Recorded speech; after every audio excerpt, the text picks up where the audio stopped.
नमस्कार दोस्तों, दैनिक क्लासेस के यूट्यूब चैनल में आपका स्वागत है। उम्मीद करता हूँ आप लोग स्वस्थ होंगे और अपनी पढ़ाई को जारी रखा होगा आपने। तो चलते हैं, आज हम जिस पे बात करने जा रहे हैं, जैसे कि मैंने बताया था, हम दैनिक क्लासेस पर दिल्ली पुलिस प्रीवियस ईयर्स के मोस्ट इम्पॉर्टेंट क्वेश्चंस को कवर करेंगे जो प्रीवियस ईयर्स में लगातार पूछे गए हैं। अगर बात करें इन क्वेश्चंस की, तो ये दिल्ली पुलिस में ही नहीं दोस्तों, ये हर एग्ज़ाम्स के लिए ज़रूरी हैं, जैसे एनटीपीसी, एसएससी, सीएचएसएल, डीआरडीओ और एक्सेट्रा एग्ज़ाम्स के लिए या अन्य एग्ज़ाम्स के लिए भी ज़रूरी हैं। तो चलते हैं दोस्तों आज दिल्ली पुलिस के प्रीवियस ईयर्स के मोस्ट इम्पॉर्टेंट क्वेश्चंस पर। तो जैसा कि पार्ट फर्स्ट हमने कवर कर लिया था, जिसमें हमने मोस्ट इम्पॉर्टेंट 20 क्वेश्चंस कवर करे थे, और आज हम मोस्ट इम्पॉर्टेंट 20 क्वेश्चंस ही कवर करेंगे। आज भी हम 20 क्वेश्चंस को ही कवर करेंगे, जैसा हमने लास्ट पार्ट में पार्ट फर्स्ट में 20 क्वेश्चंस को कवर करा था। तो बिना देरी करते हुए चलते हैं क्वेश्चंस पर। तो आज के क्वेश्चंस हैं दोस्तों, अगर आज के क्वेश्चंस पर चलें दोस्तों, तो चलते हैं आज के क्वेश्चंस पर जो पार्ट 2 के हैं। क्वेश्चन नंबर फर्स्ट है दोस्तों, क्वेश्चन नंबर फर्स्ट, भारतीय संविधान के किस अनुच्छेद में नए राज्य का प्रवेश या स्थापना का प्रावधान किया गया है? तो इसका आंसर हो जाएगा दोस्तों अनुच्छेद 2 में, आर्टिकल 2 में भारत में नए राज्यों एवं क्षेत्रों का प्रवेश की बात बोली गई है। अगर इसकी एग्जाम्पल की बात करें, क्या कभी ऐसा हुआ है? तो हाँ दोस्तों, हुआ है। 35th कॉन्स्टिट्यूशन अमेंडमेंट यानी 35वां संविधान संशोधन हुआ था 1974 या 1974 में, जिसके द्वारा सिक्किम को भारत में मिलाया गया था। स्टार्टिंग में तो सिक्किम को असम का सह राज्य बना दिया गया था, लेकिन 36वां संविधान संशोधन यानी 36th कॉन्स्टिट्यूशन अमेंडमेंट किया गया, जिसके बाद 1975 में सिक्किम को भारत का 22वां राज्य बना दिया गया। तो इसका एग्जाम्पल है ये, और जिसके तहत सिक्किम को मिलाया गया था, किसके तहत? आर्टिकल 2 के तहत या अनुच्छेद 2 के तहत। तो इसी का आंसर होता है ऑप्शन नंबर बी, आर्टिकल 2 या अनुच्छेद 2। चलते हैं दोस्तों नेक्स्ट क्वेश्चन पे। नेक्स्ट क्वेश्चन क्या है दोस्तों? क्वेश्चन नंबर सेकंड है दोस्तों, निम्नलिखित में से कौन सा एक भारतीय संविधान के अंतर्गत एक मौलिक कर्तव्य है? तो जैसा कि हमें पता है, संविधान के भाग 4A में यानी भाग 4A में आर्टिकल 51A या अनुच्छेद 51A में मौलिक कर्तव्यों के बारे में बताया गया है, जिसमें कुल 11 मौलिक कर्तव्य हैं। कितने कर्तव्य हैं? 11 मौलिक कर्तव्य हैं, जिनमें से कौन कौन से हैं वो उनमें पूछा है। तो कह रहा है कि इनमें से कौन सा मौलिक कर्तव्य है? तो बात करते हैं ऑप्शन नंबर फर्स्ट पे। तो कानून के समक्ष समानता, ये नहीं होगा दोस्तों। अस्पृश्यता को बढ़ावा ना देना, ये भी नहीं होगा दोस्तों। उपाधियों का अंत, ये भी नहीं होगा दोस्तों। बचा क्या? देश की रक्षा करें और कहे जाने पर देश की रक्षा करेंगे। यानी अगर देश में कोई खतरा होता है तो आपको बोला जा सकता है कि आप सेना के लिए लड़ाई करें, यानी आप भी सेना में शामिल हो जाएं। तो अगर बात करें ऑप्शन ए, ऑप्शन बी और ऑप्शन सी की, तो ये मौलिक अधिकार है हमारे, ना कि मौलिक कर्तव्य, यानी फंडामेंटल राइट्स हैं हमारे, ना कि फंडामेंटल ड्यूटीज़।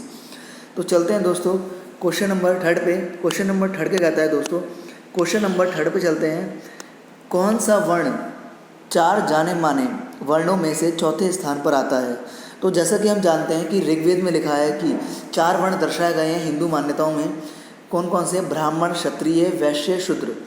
ब्राह्मण, क्षत्रिय, वैश्य, शूद्र। तो उन्होंने बोला है, क्वेश्चन में क्या बोला है कि चौथे स्थान पर कौन सा वर्ण आता है? तो चौथे स्थान पर दोस्तों ब्राह्मण, क्षत्रिय, वैश्य, शूद्र, यानी चौथे स्थान पर दोस्तों क्या आएगा दोस्तों? चौथे स्थान पर आएगा शूद्र, यानी ऑप्शन डी इसका सही आंसर हो जाएगा, शूद्र।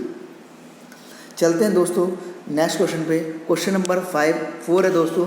क्वेश्चन नंबर 4 है, सत्य शोधक समाज यानी सत्य शोधक समाज के संस्थापक कौन थे? तो इसका आंसर हो जाएगा दोस्तों option number C, Jyotiba Phule इसके संस्थापक थे।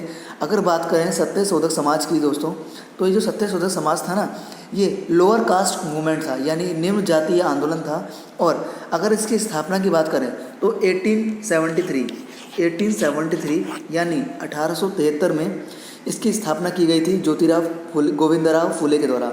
अगर हम बात करें ज्योतिराव फुले की, तो इनका नाम पूरा क्या है? ज्योतिराव गोविंदराव फुले। और कहाँ पर की गई थी? तो दोस्तों मुंबई में इसकी स्थापना की गई थी। चलते हैं दोस्तों नेक्स्ट क्वेश्चन पे। क्वेश्चन नंबर नेक्स्ट दोस्तों क्वेश्चन नंबर 5। क्वेश्चन नंबर 5 कहता है अंडमान निकोबार तथा लक्षद्वीप सहित भारत की तटीय सीमा की कुल लंबाई कितनी है? तो इस क्वेश्चन में पूछा गया है दोस्तों कि जो हमारा द्वीप है यानी आइलैंड है अंडमान निकोबार और लक्षद्वीप जो हमारा आइलैंड है, इनकी टोटल तटीय सीमा यानी कुल तटीय सीमा की यानी टोटल कोस्टल लेंथ कितनी है? तो इसका आंसर हो जाएगा दोस्तों ऑप्शन नंबर डी 7,516 किलोमीटर। हालांकि ये 7,516.6 किलोमीटर समथिंग में बैठती है, लेकिन अगर राउंड फिगर में बोलें तो 7,516 किलोमीटर इसकी कुल लंबाई है। हालांकि ये सिर्फ तटीय उस भाग की है जो जलीय भाग है, भारत का जो जलीय भाग में है। अगर हम मुख्य भूमि की बात करें तो भारत की मुख्य भूमि की लंबाई 15,200 किलोमीटर है। वहीं अगर इन दोनों को भी जोड़ दें यानी अंडमान निकोबार और लक्षद्वीप को जोड़ते हैं तो कितना होता है? 7,516 किलोमीटर। अगर आप इसको ऐड करोगे ना दोस्तों तो आपको टोटल लेंथ कितनी मिलेगी? आपको टोटल लेंथ मिलेगी दोस्तों 22,000 कितनी? 22,716 किलोमीटर पूरी लेंथ आपको मिलेगी दोस्तों, जो भारत की कुल सीमा की लंबाई है। चलते हैं दोस्तों नेक्स्ट क्वेश्चन पे। क्वेश्चन नंबर 6 पे चलते हैं। क्वेश्चन नंबर 6 कहता है दोस्तों दिहांग घाटी के बाद हिमालय दक्षिण की ओर मुड़ता है तथा भारत की पूर्वी सीमा बनती है जिसे डैश कहा जाता है। ये कहना चाह रहा है जो अरुणाचल प्रदेश की जो दिहांग घाटी है वहाँ से हिमालय दक्षिण की ओर मुड़ जाता है। यानी अगर देखें मैं बताऊँ आपको तो देखिए यूँ ये ऊपर कश्मीर है इस तरह से, और अगर ये जो है ना ये हिमालय इस तरह से आता है और यूँ करके यूँ जाके यूँ नीचे आ जाता है। तो यहाँ जो है ना ये दिहांग घाटी है, तो यहीं से देखिए नीचे की तरफ आ रहा है क्या? हिमालय। तो कह रहा है जब नीचे की तरफ आ जाता है तो उसे क्या कहा जाता है? तो उसे दोस्तों कहा जाता है क्या? उसे कहा जाता है पूर्वांचल, यानी ऑप्शन डी पूर्वांचल उसे बोला जाता है। बाकी बात करें ऑप्शन नंबर ए, बी और सी की, तो ऑप्शन नंबर ए बोला जाए तो ये हिमालय की सबसे नीचे वाले स्थान को बोला जाता है शिवालिक। हिमालय के सबसे नीचे स्थान को बोला जाता है शिवालिक। ये हिमालय की सबसे निचली श्रेणी को शिवालिक बोला जाता है, जो नीचे का मैदान एरिया है। पीर पंजाल की बात करें दोस्तों तो पीर पंजाल ऊपरी हिमालय में आता है, और हिमाचल भी जो हिमाचल को मध्य श्रेणी में भी घोषित किया जाता है। यानी हिमाचल जो है ऑप्शन नंबर सी ये मध्य श्रेणी में, हिमालय की मध्य श्रेणी में आता है। चलते हैं दोस्तों नेक्स्ट क्वेश्चन पे। क्वेश्चन नंबर नेक्स्ट है दोस्तों क्वेश्चन नंबर 7। क्वेश्चन नंबर 7 कहता है दोस्तों कि भारत का संपूर्ण उत्तरी मैदान किस प्रकार की मृदा से बना है? तो इसका आंसर बिल्कुल दोस्तों आसान सा है एकदम। भारत का संपूर्ण उत्तरी मैदान जो बोलें तो जलोढ़ मृदा या एलोवेल सॉइल से बना है। अगर बात करें एलुवियल सॉइल की तो ये सॉइल बहुत फर्टिलिटी वाली होती है, यानी इसकी उर्वरकता बहुत ज़्यादा होती है।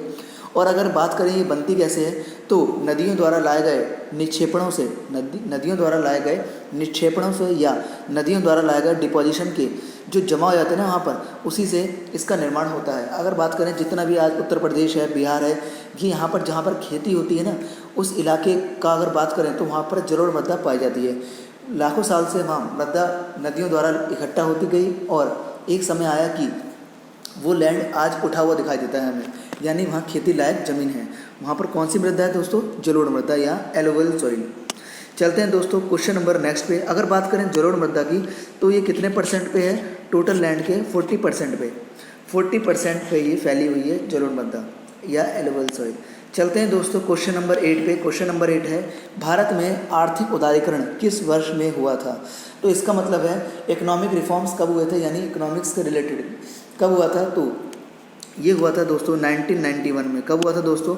ये हुआ था 1991 में, जब हमारे देश के प्रधानमंत्री या बात करें ये वित्त मंत्री की, सॉरी दोस्तों, वित्त मंत्री की बात करें तो वित्त मंत्री थे हमारे कौन? मनमोहन सिंह। फाइनेंस मिनिस्टर थे मनमोहन सिंह, और मनमोहन सिंह ने ही एलपीजी रिफॉर्म्स करे थे। क्या करे थे दोस्तों? एलपीजी रिफॉर्म्स करे थे, यानी लिबरलाइजेशन, प्राइवेटाइजेशन और ग्लोबलाइजेशन, जिसे हम हिंदी में कहते हैं वैश्वीकरण, उदारीकरण और प्राइवेटाइजेशन, यानी कि प्राइवेट लोगों को भी इसमें पार्टिसिपेट कराना। एलपीजी रिफॉर्म्स अपनाए गए थे हमारे द्वारा 1991 में। चलते हैं दोस्तों नेक्स्ट क्वेश्चन पे। क्वेश्चन नंबर नेक्स्ट है दोस्तों, क्वेश्चन नंबर 9 है 16 जाने माने महाजनपदों में से सबसे महत्वपूर्ण जनपद महाजनपद कौन सा था? तो इसका आंसर हो जाएगा दोस्तों आसान सा है, ऑप्शन नंबर बी मगध। इसका आंसर मगध होगा। और अगर मगध की बात करें तो यह 16 महाजनपदों में से मुख्य महाजनपद था और बहुत महत्वपूर्ण था, और मगध से ही निकलता है चंद्रगुप्त मौर्य, और यहीं पर मौर्य साम्राज्य की स्थापना हुई थी मगध में ही। चलते हैं दोस्तों क्वेश्चन नंबर नेक्स्ट पे। क्वेश्चन नंबर 9 हो गया, क्वेश्चन नंबर 10 पे चलते हैं दोस्तों। क्वेश्चन नंबर 10 है भारतीय संविधान की समवर्ती सूची की अवधारणा किस देश से के संविधान से प्रेरित है? तो इसका आंसर हो जाएगा दोस्तों ऑस्ट्रेलिया। हमारे द्वारा जो समवर्ती सूची का प्रावधान लिया गया है वो ऑस्ट्रेलिया से लिया गया है। अगर बात करें ऑस्ट्रेलिया की तो ऑस्ट्रेलिया से हमने और भी चीज़ें ली हैं। अगर बात करें ऑस्ट्रेलिया की तो हमने और भी चीज़ें ली हैं, जैसे क्या, जैसे संघ एवं राज्यों के बीच शक्तियों का बंटवारा होगा, और समवर्ती सूची हो गया जैसे, और प्रस्तावना की जो भाषा है वो ली है हमने वहाँ से। राष्ट्रपति द्वारा जो संयुक्त अधिवेशन या जॉइंट सेशन बुलाया जाता है आर्टिकल 108 के तहत, राष्ट्रपति जो लोकसभा और राज्यसभा का जॉइंट सेशन बुलाता है आर्टिकल 108 के तहत, वो भी हमने कहाँ से लिया है? ऑस्ट्रेलिया से लिया है। आर्टिकल 108 के तहत बुलाता है, यानी अनुच्छेद 108 के तहत जॉइंट सेशन राष्ट्रपति द्वारा बुलाया जाता है, जिसकी अध्यक्षता कौन करता है दोस्तों? लोकसभा अध्यक्ष द्वारा की जाती है। चलते हैं दोस्तों नेक्स्ट क्वेश्चन पे। क्वेश्चन नंबर नेक्स्ट है क्वेश्चन नंबर 11, सुल्ताना रजिया बेगम के पिता कौन थे? तो इसका आंसर बहुत आसान सा है दोस्तों, इल्तुतमिश। इल्तुतमिश जब 1236 में इसकी डेथ होती है तो इसका बेटा जो है वो इसकी गद्दी पर बैठता है, लेकिन किसी कारणों की वजह से उसे गद्दी से हटा दिया जाता है और उसके बाद रजिया सुल्तान को उसकी गद्दी पर बिठाया जाता है। हालांकि 1242 में रजिया सुल्तान की मृत्यु हो जाएगी, उसको अपने ही लोगों द्वारा मार दिया जाएगा। चलते हैं दोस्तों नेक्स्ट क्वेश्चन पे। तो क्वेश्चन नंबर 11 का आंसर क्या होगा दोस्तों? इल्तुतमिश। चलते हैं दोस्तों, अगर मैं इल्तुतमिश की बात करूं तो इल्तुतमिश कुतुबुद्दीन ऐबक का गुलाम हुआ करता था। चलते हैं दोस्तों क्वेश्चन नंबर नेक्स्ट पे। क्वेश्चन नंबर नेक्स्ट है दोस्तों 12 नंबर, निम्नलिखित में से किसने गदर पार्टी की स्थापना की थी? तो इसका आंसर हो जाएगा दोस्तों लाला हरदयाल ने गदर पार्टी की स्थापना की थी। बात करूं कब करी थी तो 1913 में इसकी स्थापना की गई थी, और लाला हरदयाल के साथ और उन्होंने इसकी स्थापना की थी, जैसे एक थे जैसे अमेरिका और भारत के भारतीयों ने इसको मिलकर एक साथ शुरू किया था 1913 में। चलते हैं दोस्तों नेक्स्ट क्वेश्चन में। क्वेश्चन नंबर नेक्स्ट है दोस्तों क्वेश्चन नंबर 13। क्वेश्चन नंबर 13 पे चलते हैं। क्वेश्चन नंबर 13 कहता है चिल्का झील निम्नलिखित में से किस राज्य में स्थित है? तो इसका आंसर हो जाएगा दोस्तों उड़ीसा। उड़ीसा में स्थित है चिल्का झील, जो खारे पानी की सबसे बड़ी झील है, जैसा कि सबको पता होगा आपको। चलते हैं दोस्तों नेक्स्ट क्वेश्चन पे। क्वेश्चन नंबर नेक्स्ट है दोस्तों क्वेश्चन नंबर 14। क्वेश्चन नंबर 14 है पेट्रोलियम डैश का एक उदाहरण है। तो इसका आंसर हो जाएगा दोस्तों हाइड्रोकार्बन का। पेट्रोलियम जो है दोस्तों हाइड्रोकार्बन का उदाहरण है, जो जलने से अगर उसको खुले में रखा जाएगा तो वो जल्दी से आग पकड़ लेगा। चलते हैं दोस्तों नेक्स्ट क्वेश्चन पे। जैसा कि हमें पता है ऑक्सीजन के बिना फायर को या आग नहीं लगा जा सकती। चलते हैं दोस्तों नेक्स्ट क्वेश्चन पे। क्वेश्चन नंबर नेक्स्ट है दोस्तों ट्राइफेड की स्थापना कब की गई थी? ट्राइफेड की स्थापना कब की गई थी? और तो इसका आंसर हो जाएगा दोस्तों 1987 में, 1987 में तत्कालीन उस वक्त के प्रधानमंत्री थे राजीव गांधी, उनके द्वारा इसकी स्थापना की गई थी उस समय। और बात करें ये किससे रिलेटेड है तो ट्राइबल अफेयर्स से रिलेटेड है। किससे रिलेटेड है दोस्तों? ये रिलेटेड था किससे? ये ट्राइफेड था ट्राइबल अफेयर्स से रिलेटेड था। ट्राइबल अफेयर्स यानी जनजातीय मामलों से संबंधित था ये। और अगर बात करें हमारे ट्राइबल अफेयर्स मिनिस्टर की तो हमारे ट्राइबल अफेयर मिनिस्टर कौन है दोस्तों? जसवंत सिंह सानू भाई। जसवंत सिंह सानू भाई हमारे ट्राइबल मिनिस्टर हैं। चलते हैं दोस्तों नेक्स्ट क्वेश्चन पे। क्वेश्चन नंबर नेक्स्ट है दोस्तों 15 हो गया। 16 पे चलते हैं। निम्नलिखित में से कौन सा एक व्यक्तिगत स्वतंत्रता का बांध या बैरियर है? तो बात करते हैं दोस्तों, ये होगा बंदी प्रत्यक्षीकरण, यानी ऑप्शन नंबर ए, जिसे बोलते हैं इंग्लिश में हैबियस कॉर्पस। ये एक तरीके से इसका मतलब ये होता है कि हैबियस कॉर्पस यानी बंदी प्रत्यक्षीकरण, ये एक तरीके से व्यक्तिगत स्वतंत्रता को छीनना होता है। इसमें क्या होता है, कोई व्यक्ति अगर आपको कैद कर लेता है, यानी आपको कैद करके रख लेता है, और आपको कैद करके रख दिया और एक कमरे या एक कोठरी में बंद कर दिया और आप काफ़ी टाइम से बाहर निकले ही नहीं है, यानी आपको एक तरीके से व्यक्तिगत स्वतंत्रता नहीं है, तो इसमें क्या होता है, ये जो बंदी प्रत्यक्षीकरण है ये एक रिट का नाम है। किसका नाम है दोस्तों? रिट का नाम है। रिट है ये जो सुप्रीम कोर्ट के द्वारा, ये एक रिट है दोस्तों जो सुप्रीम कोर्ट के द्वारा आर्टिकल 32 के तहत जारी की जाती है। हालांकि आर्टिकल 32 के तहत सुप्रीम कोर्ट के द्वारा 5 प्रकार की रिट जारी की जाती हैं। उनमें से 4 रिट आपको देखो ऑप्शन में दे रखी हैं। ये अलग अलग तरीके की हैं, लेकिन बंदी प्रत्यक्षीकरण ये होता है जिसमें सुप्रीम कोर्ट ये आदेश देता है उस व्यक्ति को जिसने उस व्यक्ति को बंदी बनाया है कि व्यक्ति को सामने प्रस्तुत करे या सामने लेकर आए। चलते हैं दोस्तों नेक्स्ट क्वेश्चन पे। क्वेश्चन नंबर नेक्स्ट है दोस्तों 17 नंबर। किस वर्ष सर्वप्रथम किसी भारतीय राज्य को भारत के भाषा के आधार पर मान्यता दी गई? तो इसका आंसर हो जाएगा दोस्तों 1953 में आंध्र प्रदेश को प्रथम राज्य था जिसको भाषा के आधार पर राज्य की मान्यता दी गई थी। तेलुगु भाषा लोगों के लिए, किसके लिए? तेलुगु भाषा लोगों के लिए अलग राज्य बना दिया गया था। हालांकि बाद में इसकी एक कमीशन बैठेगा, राज्य पुनर्गठन आयोग बैठता है दोस्तों, जिसमें ये बात होती है कि कैसे इन राज्यों को भाषा के आधार पर गठित किया जाए या ना किया जाए। इसके ऊपर एक आयोग बैठता है और जिसमें ये बात होती है कि इसका गठन किया जाए या ना किया जाए भाषा के आधार पर। इसी के तहत दिसंबर 1953 में दोस्तों, दिसंबर 1953 में राज्य पुनर्गठन आयोग बनता है फजल अली की अध्यक्षता में, और इसे हम कभी कभी फजल अली आयोग भी कह देते हैं। इसके अन्य सदस्य की बात करें तो इसके अन्य सदस्य थे फजल अली आयोग या राज्य पुनर्गठन आयोग। याद रखना दोस्तों, ये क्वेश्चन कभी कभी एग्जाम में बन जाता है। दिसंबर 1953 में बना था राज्य पुनर्गठन आयोग, जिसके अन्य सदस्य थे हृदयनाथ कुंजरू और के.एम. पणिकर, और ये था आयोग बना था। और जुलाई 1956 में ये अधिनियम पारित करके 14 राज्य यानी 14 स्टेट और 6 यूटीज बना दिए गए थे। चलते हैं दोस्तों नेक्स्ट क्वेश्चन पे। क्वेश्चन नंबर नेक्स्ट है दोस्तों 18 नंबर। भारतीय संविधान में कौन से संशोधन अधिनियम ने पंचायती राज व्यवस्था को संवैधानिक दर्जा दिया? तो इसका आंसर हो जाएगा दोस्तों सिंपल सा है 73 कॉन्स्टिट्यूशन अमेंडमेंट, 73वां संविधान संशोधन 1992 में 73वां संविधान संशोधन कर दिया गया था। और इसका अगला संविधान संशोधन अगर बात करें तो 74वां संविधान संशोधन था, जिसमें नगर पालिकाओं को संवैधानिक दर्जा दिया गया था। तो 73वें संविधान संशोधन के तहत किसको दिया गया? पंचायतियों को दिया गया, पंचायती राज व्यवस्था को दिया गया संवैधानिक दर्जा, जिसमें इसमें रखे गए थे कितने विषय? इसमें रखे गए दोस्तों 29 विषय रखे गए थे, 29 सब्जेक्ट्स रखे गए थे, 29 सब्जेक्ट्स, जिसके तहत पंचायती राज अपने कानून बना सकती है। चलते हैं दोस्तों नेक्स्ट क्वेश्चन पे। क्वेश्चन नंबर 19 है दोस्तों। किस वर्ष महात्मा गांधी ने साबरमती आश्रम में सविनय अवज्ञा आंदोलन शुरू किया? तो इसका आंसर हो जाएगा दोस्तों 1930 में महात्मा गांधी ने साबरमती आश्रम से अहमदाबाद में सविनय अवज्ञा आंदोलन शुरू किया था। और बात करें अन्य ऑप्शंस की, तो अन्य ऑप्शंस हैं 1942 में भारत छोड़ो आंदोलन, क्विट इंडिया मूवमेंट शुरू किया गया था, क्योंकि अंग्रेजों द्वारा भारतीयों की मांग नहीं मानी जा रही थी। हालांकि फिर 1942 में कमीशन आ जाएगा, कैबिनेट कमीशन बैठेगा, जिसके तहत जो हमारी बात सुनेंगे। चलते हैं दोस्तों नेक्स्ट क्वेश्चन पे। क्वेश्चन नंबर 20 जो इस वीडियो का आखिरी क्वेश्चन है। किस अधिनियम के द्वारा ब्रिटिश संसद ने ईस्ट इंडिया कंपनी के व्यापारिक एकाधिकार को समाप्त कर दिया था? तो इसका आंसर हो जाएगा दोस्तों 1813 के चार्टर्ड एक्ट, 1813 का चार्टर्ड एक्ट। मैं जानता हूँ आप में से बहुत से लोग कह रहे होंगे 1833 का चार्टर्ड एक्ट, लेकिन इसका आंसर ये नहीं होगा।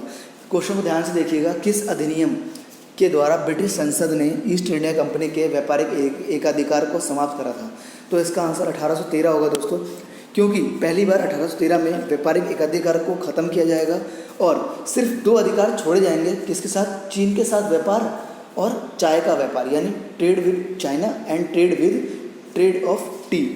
ये 2 अभी भी छूटे हुए हैं। ये कब खत्म होंगे दोस्तों? ये होंगे 1833 में। अगर आपसे क्वेश्चन पूछा जाता है कि व्यापारिक एकाधिकार ईस्ट इंडिया कंपनी के पूर्ण रूप से कब खत्म कर दिए गए, तब उसका आंसर होगा दोस्तों 1833। आई होप आपको वीडियो अच्छी लगी होगी और आपकी तैयारी में हेल्पफुल साबित होगी। मैं चाहता हूं अगर आपको हेल्पफुल साबित हुई हो तो आप चैनल को सब्सक्राइब कीजिएगा और वीडियो को ज़्यादा से ज़्यादा लोगों तक शेयर कीजिएगा, ताकि उन तक भी ये क्वेश्चंस पहुंच सकें और वो भी अपनी तैयारी को बहुत अच्छे लेवल पर कर सकें। दोस्तों देखिए, घर पे बैठे हैं तो तैयारी अच्छी करते रहिए और अपने आप को मजबूत करके चलिए। बाकी तो एग्ज़ाम में है, एग्ज़ाम निकालने की मत सोचिए, एग्ज़ाम तो अपना आप निकल जाएगा। जब आप पढ़ेंगे ना तो एग्ज़ाम अपना आप निकल जाएगा, एग्ज़ाम की कोई टेंशन ही नहीं होगी। बस अगर आप सोचेंगे कि इसको टारगेट करें उसको टारगेट करें तो फिर आप उसी टारगेट में फंसे रहेंगे। समझे दोस्तों? तो धन्यवाद वीडियो को देखने के लिए और चैनल से जुड़े रहने के लिए। मिलते हैं अगले वीडियो में। नमस्कार दोस्तों, दैनिक क्लासेस पे बने रहने के लिए। Bye bye.